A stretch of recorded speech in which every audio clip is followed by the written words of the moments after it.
بسم اللہ الرحمن الرحیم۔ جیسا کہ آپ سب جانتے ہیں کہ آج ہم سیرت النبی کریم صلی اللہ علیہ وسلم کو بیان کرنے جا رہے ہیں۔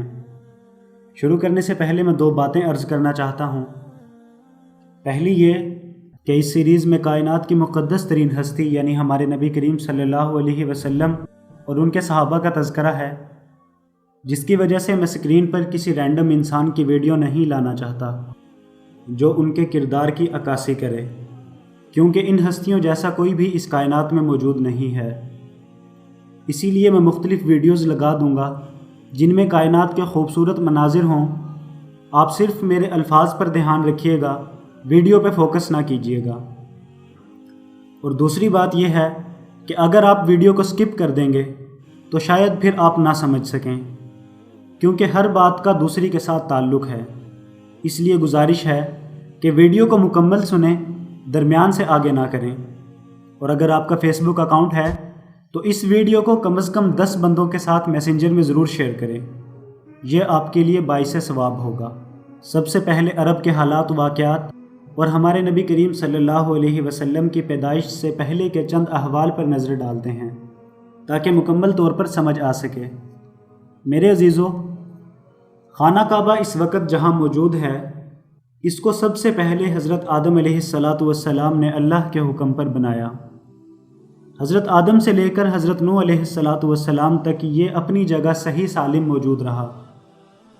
اس کے بعد نوح علیہ السلام کی قوم پر جو سیلاب کا عذاب آیا تھا اور جس میں حضرت نوح علیہ السلام اپنے اہل و عیال اور اسلام والوں کو اپنے ساتھ کشتی میں بٹھا کر لے گئے تھے، اس سیلاب کے اندر خانہ کعبہ کی عمارت منہدم ہو گئی تھی اور اس کا نام و نشان تک مٹ گیا۔ پھر طوفان نوح کے بعد حضرت نوح علیہ السلام کے 3 بیٹے حام، سام اور یافس سے انسانی دنیا آباد ہوئی، اور اللہ کے پیغمبر بھی یکے بعد دیگرے آتے رہے۔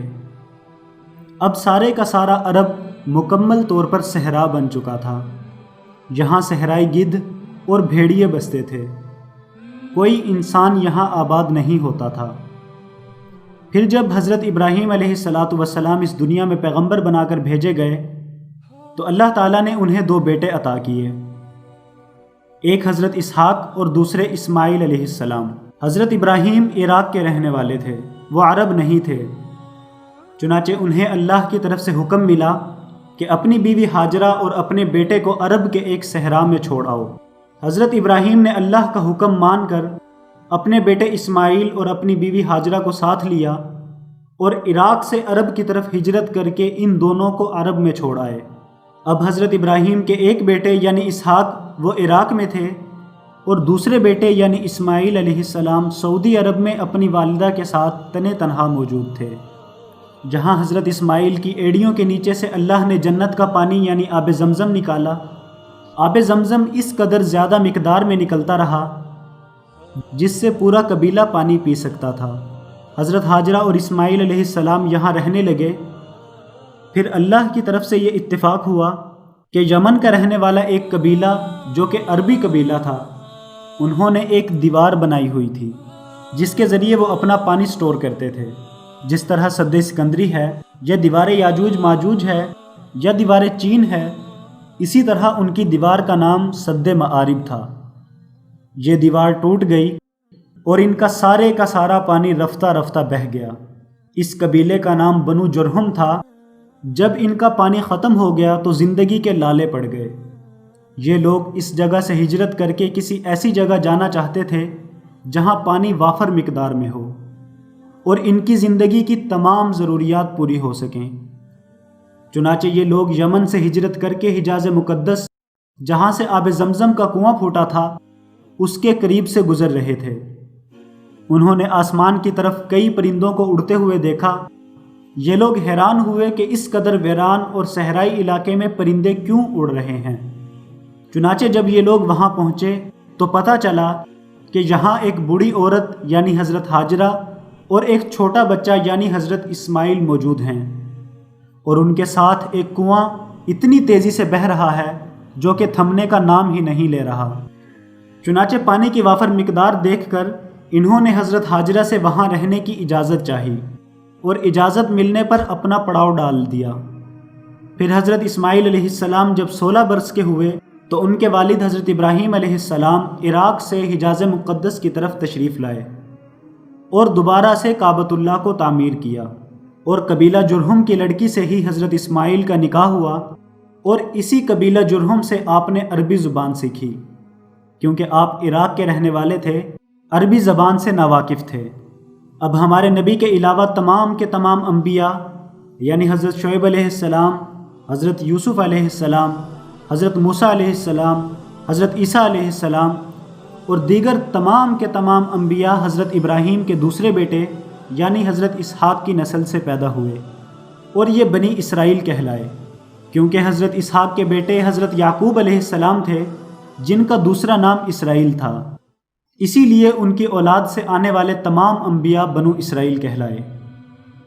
اور ہمارے نبی حضرت اسماعیل کے اولاد سے تھے، اس لیے آپ کو بنو اسماعیل کہا جاتا ہے۔ خیر، تمام انبیاء کی بعثت ہوتی رہی اور یکے بعد دیگرے نبی آتے رہے۔ چونکہ یہ تمام انبیاء حضرت اسحاق کی نسل سے تھے اور حضرت اسحاق عراق میں رہ گئے تھے، اس لیے یہ تمام انبیاء شام، عراق، فلسطین، مصر اور اردن میں آئے، جبکہ ہمارے نبی کریم صلی اللہ تعالیٰ علیہ وسلم چونکہ حضرت اسماعیل کے اولاد سے تھے اور حضرت اسماعیل علیہ السلام مکہ معظمہ تشریف لے آئے تھے، اس لیے ہمارے نبی مکہ معظمہ میں پیدا ہوئے۔ اب مکہ معظمہ میں بسنے والے سارے کے سارے لوگ اللہ تعالیٰ پر ایمان رکھتے تھے اور ملت ابراہیمی پر متفق تھے، یہاں کسی قسم کی کوئی بت پرستی یا شرک نہیں ہوتا تھا، کیونکہ بنو جرہم قبیلہ حضرت ابراہیم کے ہاتھ پر بیعت کر چکے تھے۔ خانہ کعبہ کی دوبارہ تعمیر کے بعد لوگ دوسرے ممالک سے حج کے لیے آنے لگے، اور یہ خانہ کعبہ وہ واحد جگہ ہے جو انٹرنیشنل لیول پہ جانی جاتی تھی۔ پھر بت پرستی کا آغاز ہوا، جس کا سبب عمر ابن لحی نامی ایک شخص بنا۔ عمر ابن لحی دراصل مکہ معظمہ کا رئیس اور بہت بڑا سردار اور امیر ترین انسان تھا۔ اسے اپنے بزنس کے لیے تجارتی طور پر دوسرے ممالک کا سفر کرنا پڑتا تھا۔ یہ جب ملک شام کی طرف گیا تو وہاں ایک قوم آباد تھی جس قوم کا نام عمالقہ تھا۔ وہاں اس نے جگہ جگہ عورتوں اور مردوں کی خوبصورت ترین مورتیاں دیکھیں جو کہ اسے بہت پسند آئیں۔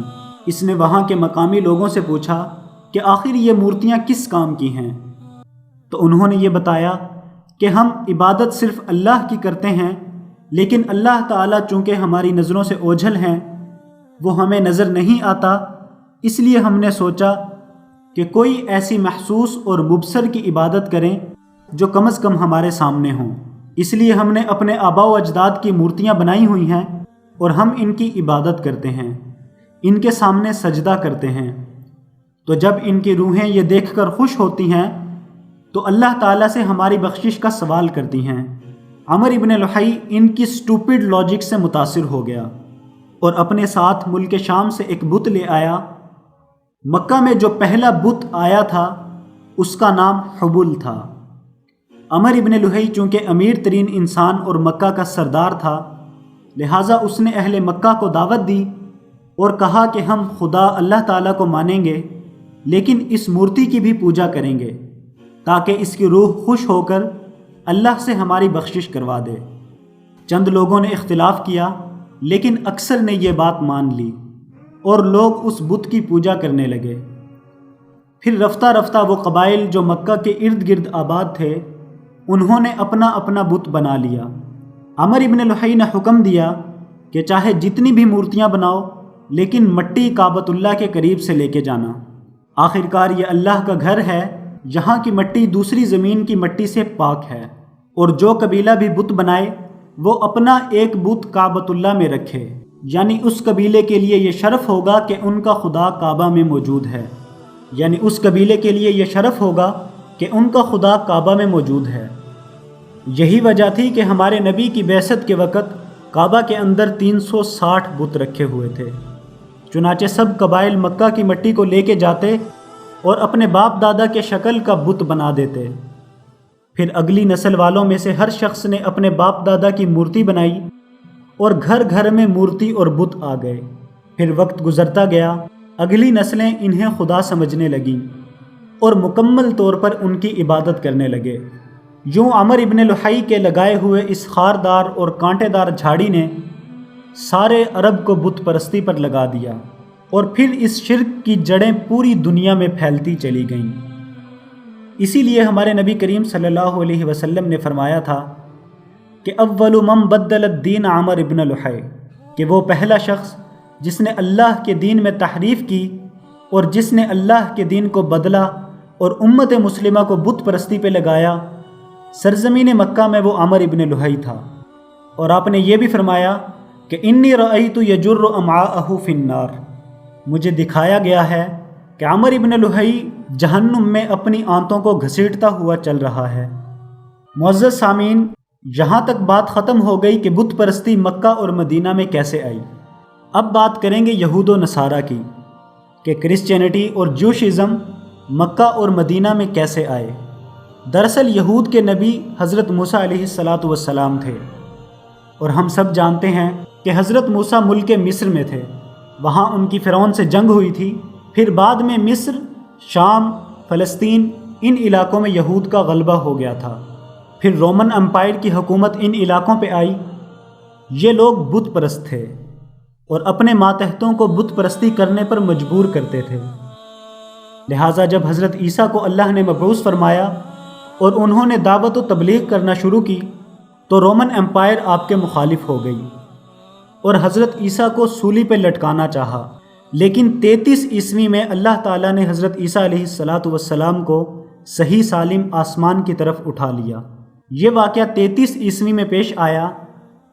پھر 77 عیسوی میں یہودیوں نے، جو کہ حضرت موسیٰ کے پیروکار تھے، انہوں نے رومن امپائر کے خلاف بغاوت کی۔ اس وقت رومن ایمپرر کا نام ٹائٹس رومی تھا۔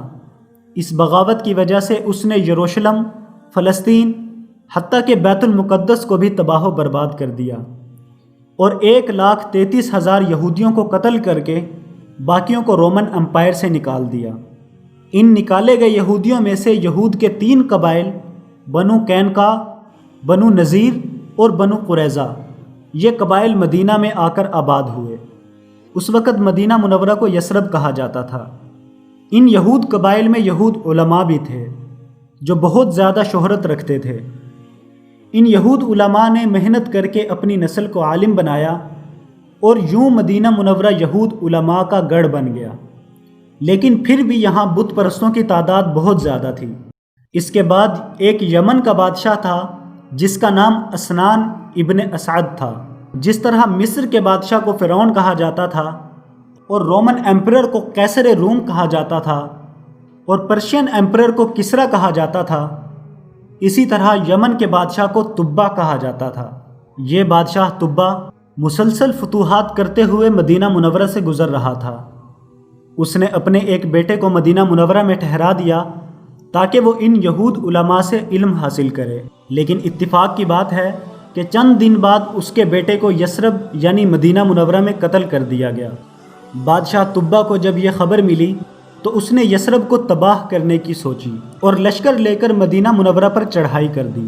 عرب کے لوگ اپنے اندر موجود تمام برائیوں کے باوجود بہت مہمان نواز تھے، لہٰذا دن کے وقت وہ تبا کے لشکر سے جنگ کرتے اور رات کے وقت ان کے لیے کھانا بھیجتے تھے اور کہتے تھے کہ بھلے ہی یہ لوگ ہم سے جنگ کر رہے ہیں لیکن یمن سے آئے ہیں، اس لیے ہمارے مہمان ہیں، اور مہمانوں کی مہمان نوازی ہم پر فرض ہے۔ چند دن بعد مدینہ کے 2 یہودی علماء بادشاہ تبا کے پاس آئے اور جنگ بندی کی درخواست کی، لیکن بادشاہ کو اپنے بیٹے کے قتل کا بدلہ لینا تھا، تو اس نے کہا کہ جب تک میں مدینہ کی اینٹ سے اینٹ نہ بجا دوں گا میں واپس نہیں جاؤں گا۔ یہودی علماء نے کہا کہ ھذا محجر رسول اللہ صلی اللہ علیہ وسلم، یہ آخری نبی یعنی حضرت محمد صلی اللہ علیہ وسلم کی ہجرت گاہ ہے، تم اس کو تباہ نہیں کر سکتے۔ اور اس کے ساتھ ساتھ ان یہود علماء کی تبلیغ سے وہ باز آ گیا اور اس نے یمن واپس جانے کا ارادہ کر لیا۔ اس وقت کسی نے بادشاہ تبا کو بتایا کہ مدینہ سے یمن کے راستے میں ایک شہر آئے گا جس کو مکہ معظمہ کہتے ہیں۔ اس شہر کے اندر ایک کعبۃ اللہ ہے اگر تم سونا چاندی اور جواہرات چاہتے ہو تو کعبہ پر چڑھائی کر دو، اس کے اندر بہت خزانہ ہے۔ اور یہ بات بالکل درست بھی تھی، کیونکہ لوگوں نے کعبہ کے اندر ایک کنواں نما گڑھا بنایا ہوا تھا جس میں لوگ سونا چاندی اور دیگر جواہرات بطور نذرانے کے پیش کیا کرتے تھے، اور وہیں سے یہ رسم چلی، اور آج بھی ملک پاکستان میں موجود پیر کی قبروں پر زیورات، پیسے اور دیگر چیزوں کے نذرانے پیش کیے جاتے ہیں۔ بہرحال جب طبہ کو یہ خبر ملی تو اس نے ٹھان لی کہ وہ مکہ مکرمہ پر لشکر کشی کرے گا اور جواہرات اپنے ساتھ یمن لے جائے گا۔ اس کے اس ناپاک ارادے کے ساتھ ہی اللہ تعالیٰ کی طرف سے تیز آندھی کا طوفان آیا۔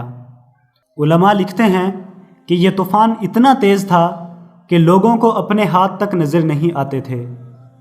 طبہ کے پاس جو 2 علماء تھے، انہوں نے کہا کہ راستے میں موجود اس شہر پر کبھی میلی آنکھ سے نہ دیکھنا، وہ اللہ کا گھر ہے، وہ بنائے ابراہیم ہے، تم فوراً توبہ کرو اور جا کے کعبہ کا طواف کرو۔ پھر رات کو اس بادشاہ یمن یعنی طبہ کو خواب آیا کہ وہ خانہ کعبہ پر غلاف چڑھا رہا ہے، لہٰذا یہود علماء کی مشاورت سے اس نے سب سے پہلے تعظیماً خانہ کعبہ پر غلاف چڑھایا، اور پھر یہ بادشاہ یمن ان 2 یہود علماء کو ساتھ لے کر یمن چلا گیا۔ اس طرح پورے کے پورے یمن میں رفتہ رفتہ یہودیت غالب آ گئی۔ اب یہاں تک یہ بات ختم ہو گئی کہ یہود اور بت پرست کس طرح مکہ اور مدینہ میں آئے۔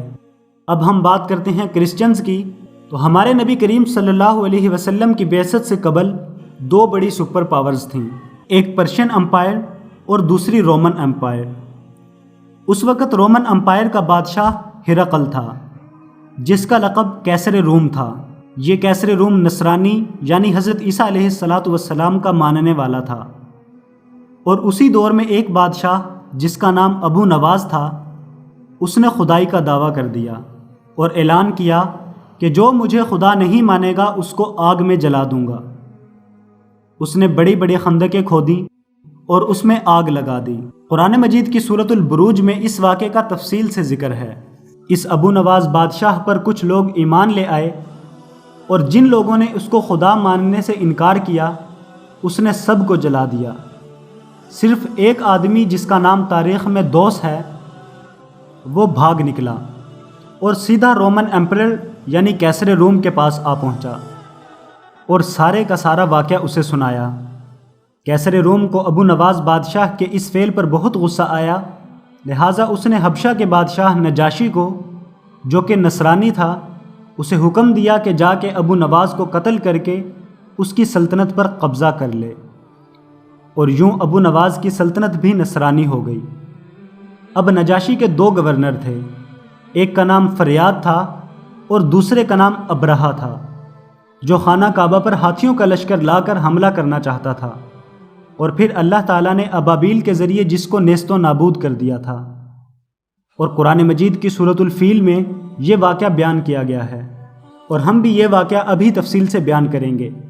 بہرحال اس طرح اس سارے عرب خطے پر بت پرستی، جوشزم اور کرسچینٹی رہ گئی، جبکہ دین ابراہیمی اور ملت ابراہیم علیہ السلام کا نام و نشان تک مٹ گیا۔ پھر اس کے بعد نجاشی کے گورنر ابرہا نے یمن میں بالکل خانہ کعبہ کی طرح ایک عمارت بنوائی اور حکم دیا کہ تمام کے تمام عیسائی اس کا طواف کریں گے۔ رومن ایمپرر ہرقل یعنی کیسر روم نے بھی شاہی طور پر پوری رومن ایمپائر میں اعلان کروا دیا کہ آج کے بعد حج یمن میں ادا کیا جائے گا اور ابرہا کے بنائے ہوئے کعبے کا طواف ہوگا۔ پھر مکہ کے قریب رہنے والے ایک قبیلے کے لوگ یمن گئے اور ابرہا کے بنائے ہوئے اس نام نہاد کعبہ کی دیواروں پر رات کے وقت جگہ جگہ پیشاب لگا دیا۔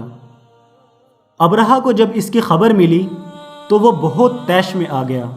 تحقیق کرنے کے بعد اسے معلوم ہو گیا کہ مکہ کے قریبی رہائشی ایک قبیلے والوں نے یہ حرکت کی ہے، لہٰذا ابرہا نے قسم کھائی کہ اپنے لشکر کے ساتھ کعبہ پر چڑھائی کرے گا اور اس کو نیست و نابود کرے گا۔ پھر ابرہا ہاتھیوں کا لشکر لے کر آیا اور اس نے مکہ کے ارد گرد کی تمام زمینیں، مال و دولت اور مویشیوں پر قبضہ کر لیا تاکہ یہ اہل مکہ پر رعب ڈالے اور خانہ کعبہ کو آسانی سے منہدم کر دے۔ ان مویشیوں میں 200 اونٹ حضرت عبد المطلب کے بھی تھے۔ اور حضرت عبد المطلب جناب رسول اللہ صلی اللہ تعالیٰ علیہ وسلم کے دادا تھے۔ حضرت عبد المطلب کو جب اپنے مویشیوں پر قبضہ ہو جانے کی خبر ملی تو ابرہہ کے خیمے میں آئے۔ حضرت عبد المطلب بے حد خوبصورت اور بہت باروب انسان تھے۔ آخر کیوں نہ ہوتے، ان کی پشت میں نبی کریم سرور دو عالم حضرت محمد الرسول اللہ صلی اللہ علیہ وسلم جو موجود تھے۔ یہ جو ہی ابرہہ کے خیمے میں داخل ہوئے تو ابرہہ پر رعب طاری ہو گیا اور اس نے اپنے تخت سے اٹھ کر آگے آ کر آپ کا استقبال کیا، اور گورنر ہونے کے باوجود خود بھی حضرت عبد المطلب کے ساتھ زمین پر بیٹھا۔ جب آنے کی وجہ دریافت کی تو حضرت عبد المطلب نے فرمایا کہ تیرے ضبط شدہ لشکر میں 200 اونٹ میرے ہیں، میں ان کا مطالبہ کرنے آیا ہوں۔ یہ سن کر ابرہہ ہنس پڑا اور کہنے لگا کہ عجیب بات ہے، آپ مکہ کے سردار ہیں اور میں کعبۃ اللہ کو گرانے آیا ہوں۔ آپ کو تو چاہیے تھا کہ مجھ سے معاف کرنے کی درخواست کرتے، لیکن آپ تو صرف اپنے 200 اونٹ لینے آئے ہیں۔ اگر یہی بات ہے تو اہل مکہ سے کہہ دو کہ ان کا تمام ضبط شدہ مال واپس کر دیا جائے گا، لیکن اس کے بدلے میں مجھے کعبۃ اللہ کی تعمیر کو گرانے دو اور میرے اس کام میں کوئی دخل اندازی نہ کرے۔ اس موقع پر حضرت عبد المطلب نے بہت اعلیٰ جواب دیا اور فرمایا کہ ان 200 اونٹوں کا میں مالک ہوں اور میرے پاس تمہارے مقابلے کی طاقت نہیں ہے، میں صرف تم سے وہ چیز جو میری ملکیت میں ہے واپس لینے آیا ہوں، لیکن یاد رکھنا کہ یہ کعبۃ اللہ بھی کسی کی ملکیت میں ہے اور اس کا بھی کوئی مالک ہے اور اس کے پاس تجھ سے زیادہ طاقت ہے۔ اگر تو نے حملہ کیا تو اللہ تعالیٰ تجھے ہی نیست و نابود کر دیں گے۔ یہ کہہ کر حضرت عبد المطلب اس کے خیمے سے باہر آئے اور مکہ میں اعلان کروا دیا کہ سب لوگ ملتزم پہاڑی پر چڑھ جائیں اور اللہ سے دعا کریں۔ تمام مکے والوں نے گڑ گڑا کر اللہ سے دعا کی اور اللہ تعالیٰ نے آسمان سے چھوٹے چھوٹے پرندے جن کا نام ابابیل تھا انہیں بھیجا، جن کے دونوں پاؤں میں چھوٹے چھوٹے 2 پتھر تھے۔ ابابیل پرندے نے اللہ کے حکم سے جب حملہ کیا اور پتھر مارے تو نہیں معلوم کہ وہ پتھر تھے یا ایٹم بم تھا۔ ہاتھی پر سوار فوجی کے سر سے گزرتا ہوا یہ پتھر ہاتھی کے نیچے سے نکل جاتا تھا۔ اللہ نے اس ابرہہ اور اس کے لشکر کو ہی ننھے ننھے پرندوں سے نیست و نابود کر دیا۔ اور اس ابرہہ کے واقعے کا تذکرہ اللہ تعالیٰ نے قرآن مجید میں سورۃ الفیل میں بھی کیا ہے۔ پھر اسی سال ربیع الاول میں ہمارے نبی کریم صلی اللہ علیہ وسلم کی ولادت ہوئی، اور بعد میں لوگوں میں یہی مشہور تھا کہ ابرہہ والے سال ہمارے نبی کی پیدائش ہوئی ہے۔ محترم اور معزز سامعین، یہاں سے ہمارے نبی کریم صلی اللہ علیہ وسلم کی ولادت باسعادت کا تذکرہ انشاءاللہ اگلی ویڈیو میں شروع ہوگا، لیکن آپ سب سے گزارش ہے کہ کومنٹس میں ہماری کمی کو ضرور بیان کریں یا ہماری کاوش کو ضرور اپریشیٹ کریں، اور اگر کسی بھی قسم کی کوئی کمی کوتاہی ہے تو اس کو ضرور مینشن کریں۔ والسلام ورحمۃ اللہ تعالی وبرکاتہ۔